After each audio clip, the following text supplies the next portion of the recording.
হলো 300 ফিটের থেকে ভেতরে ইসাপুর ব্রিজ বলে এটা। এই দেখেন কত নৌকা।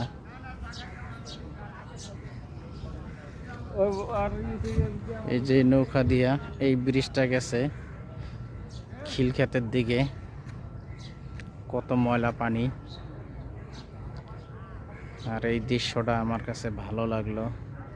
এই ফ্লাইওভার, এই ব্রিজটা করতে ধরছিল আওয়ামী লীগের টাইমে। আওয়ামী লীগ যাওয়ার পরে কাজ বন্ধ, তাই নতুন সরকারের কাছে আবেদন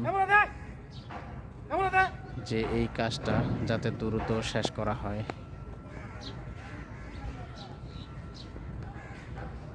হলো 300 ফিটের থেকে ভেতরে ইসাপুর ব্রিজ বলে এটা।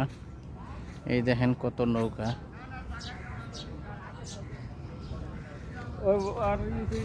এই যে নৌকা দিয়া এই ব্রিজটা গেছে খিলক্ষেতের দিকে। কত ময়লা পানি, আর এই দৃশ্যটা আমার কাছে ভালো লাগলো। এই ফ্লাইওভার, এই ব্রিজটা করতে ধরছিল আওয়ামী লীগের টাইমে। আওয়ামী লীগ যাওয়ার পরে কাজ বন্ধ, তাই নতুন সরকারের কাছে আবেদন যে এই কাজটা যাতে দ্রুত শেষ করা হয়।